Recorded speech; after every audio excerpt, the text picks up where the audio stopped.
How's it going? My texts are going. Okay. What up, y'all? Welcome back to another video. I'm Chris. I'm Jasmine. She's Jasmine. We're Sweet Simple Vegan on YouTube. And in real life. And in real life, actually. I don't know. And today we're coming at you with an exciting recipe video. So we're making some Mexican inspired breakfast. And the idea of this video actually came from the fact that our chilaquiles didn't have a video. I realized. They were on a vlog once a while ago, but there was never an official recipe video. Yeah, so we are doing that today. And we actually made these recently for my cousins when they came to visit, and they absolutely loved them, raved about them, and I Not thought, vegan cousins. Yeah, they're not vegan. And so I thought one of them is. So that just reminded me we needed to do a video, and here we are because I want more of you guys to try this recipe. I worked really hard on it. I tested it for a really long time because these were actually in a Chilaquiles competition back in LA. And she won first place. And I won. It was great. I don't know if we have footage of that. Oh, I think it's in our vlog, right? This wasn't great, easy at all. Everything was so good. We decided that Jasmine is a winner. So I'll put that down below. There's like some behind the scenes stuff there. It was cute. First and only cooking competition I was in. I was very stressed, but it turned out pretty good. Anyways, so I made some vegan chilaquiles. And I made some huevos rancheros, vegan of course, tofu scramble instead of a runny egg, but that's all right. Yeah, so refried beans. Actually, it's funny because before I was vegan, I used to love getting huevos rancheros wherever I went for breakfast or brunch. And then even when I went vegan, anytime I've seen huevos rancheros on the menu, always ordering it. Yeah, it's one of my mom's favorites too. So when she sees this, she's gonna be very happy. I'm excited about this because I haven't tried the whole thing all together. I've tried like the individual components as we were making them, but yeah, should be good. So check out this video, watch how we made these, and then at the end, we will of course do a taste test. First things first, we're going to make a tofu scramble. So we're pressing the tofu here, and since we don't have a press, I actually use the container the tofu came in, puncture some holes carefully, and then place the tofu on top along with a clean kitchen towel and some books. Books are our go-to because they are the most balanced. We like to press ours for about an hour, but now we're in the future since this is a video, so it's already pressed. We're gonna start prepping the scramble. So to a pan, I'm adding in some vegetable broth along with some diced onions and some minced garlic.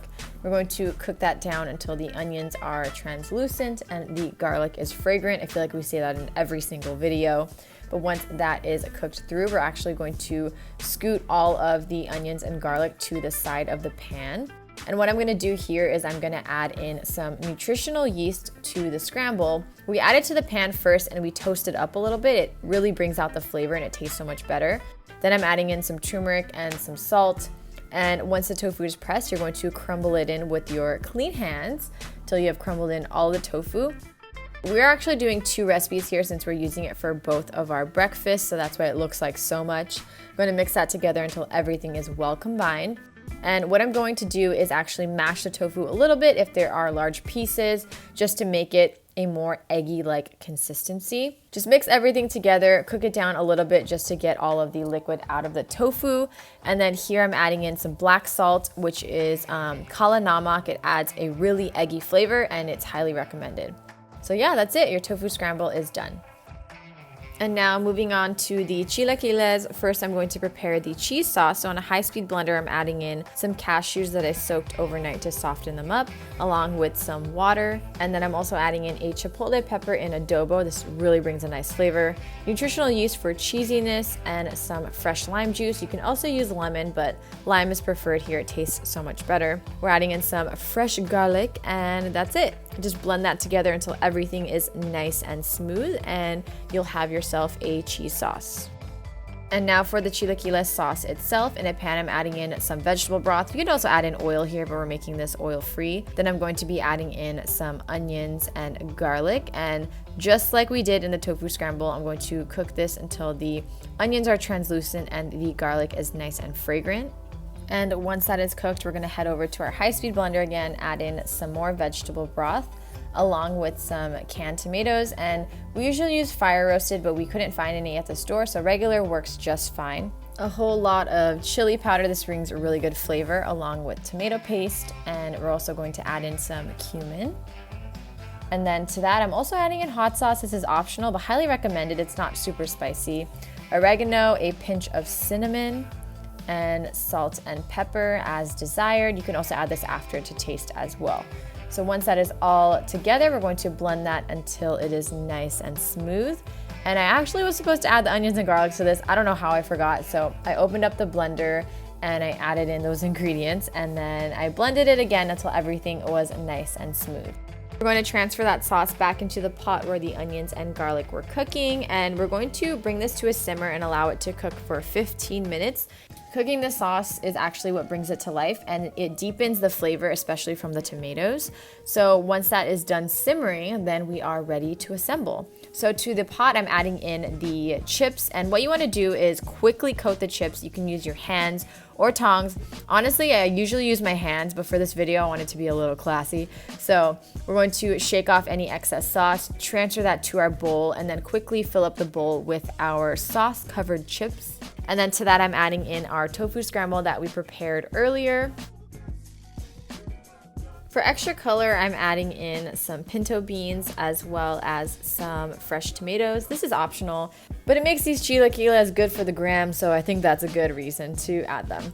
So now I'm adding in the cheese sauce. We actually put this in a squeeze bottle to make it easier to drizzle on top of the chilaquiles.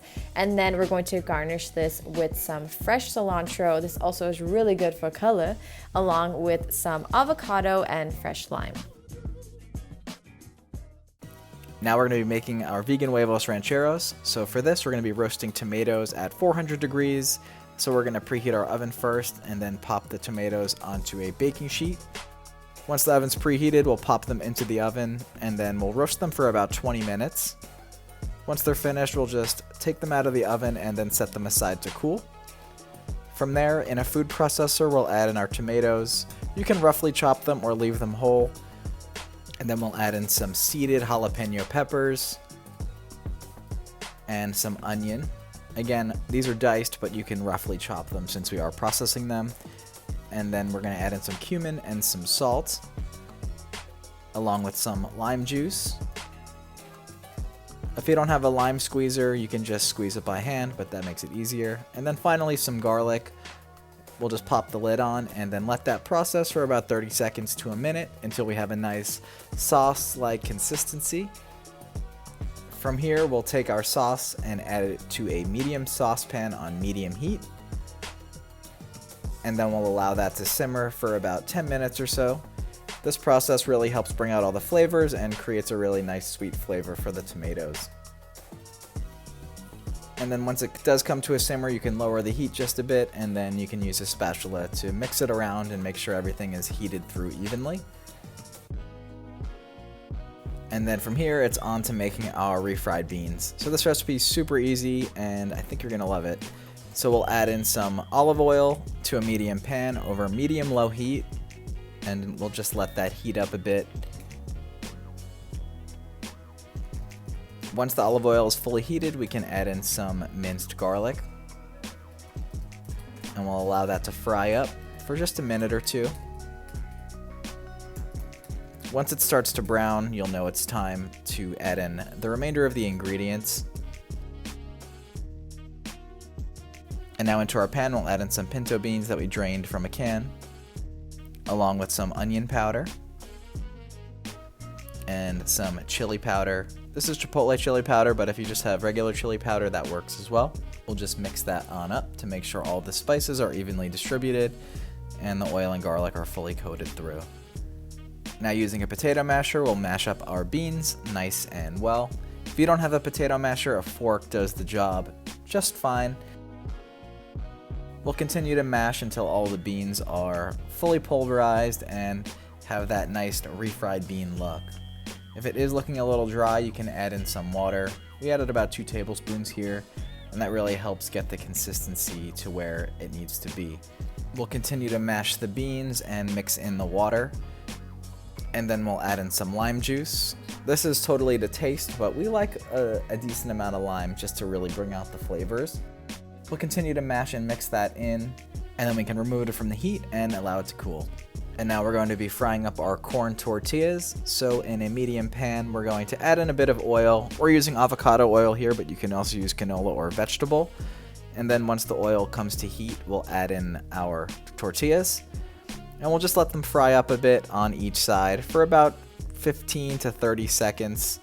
And then once they start to get golden brown, you know they're finished.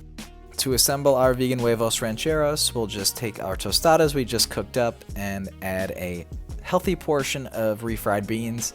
Using a knife, we'll just evenly spread that onto the tostada. And then we'll pile on a nice sized portion of our tofu scramble that we made earlier. And then our ranchero sauce that we also made earlier. You can add as much or as little as you'd like, but I really enjoy it, so I put a whole bunch. And then we'll add some avocado, totally optional but recommended, along with some cilantro. And then finally some vegan cheese. We're using some mozzarella shreds, but you can use any vegan cheese of your choice. What is happening? All right, so we actually made these about an hour ago. We were photographing. These chilaquiles are soggy as hell right now. So the trick with these is to actually dunk the chips into the sauce, and once they're fully coated, to remove them immediately, put them in the bowl, and try to dress it and serve it as quickly as possible, because I don't like soggy chilaquiles. I don't really know anyone who really does. There's a perfect balance of like soggy and crispiness that you need to achieve. You still want that crunch when you serve it. When it's super soggy, it's not as These don't have any appealing. crunch, I'll be honest, but they still taste good. They're still delicious, but if these chips were crunchy, I would want to eat even more of it. The crunch factor also depends on the chip that you're using. It does, yeah. So you can make your own chips. I think making your own chips is the best thing to do. Because you can make them extra crispy, deep fried. You can also bake chips as well. They don't come out as crispy, but those still work. I really like it. Okay, so now we gotta eat yours. Here we go. I don't know if I can use a fork for this. I think you gotta just Face first it.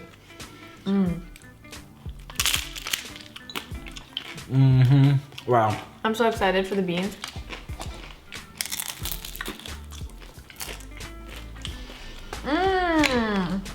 I'm riding my pony. Coming, jump on it. Is that what he says? This isn't a competition, but I really like this. Mine would be just as good if it was crunchy. Just saying. That's true. Take another bite, man. Now you guys are just gonna watch us eat, I guess.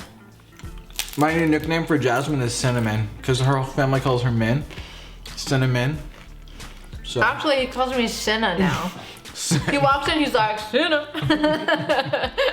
Just digressed a little, but you know. But you said like Cinna something. Cinnaholic. No, like not Cinna winna. You were like saying Cinna something. It rhymes with, you know what I'm talking about? You had like a phrase you were saying. I don't remember right now. Send it to win it. No? Having dinner with Cinna. Wow. This is our dinner though. This is delicious. We've been in the kitchen all day. I feel insane, but totally worth it. Absolutely. If you guys didn't know, when we film these recipe videos, all hell breaks loose. Well, first of all, and I think that minimum they take about 3 hours to film. Even if it's just a short video. Like, today it took 5. Yeah, today all this took 5 hours just because we were doing so many things. And like it looks clean behind us, but the truth be told, there's shit on every inch, sometimes on the floor. So don't be fooled. Yeah, anyways, I hope you guys enjoyed this video. Of course, the recipes are down below. I don't know if I mentioned that already. And make sure you check out our other videos. We have so many recipes on YouTube, vlogs, everything in between. Please please give this video a thumbs up. And if you're new here, please subscribe. We have a bell you can hit too if you want notifications. We post videos every Wednesday and every Friday. Sometimes Monday. That's the truth. And that is all for today, folks. I was like, what? So we'll see you soon. Bye!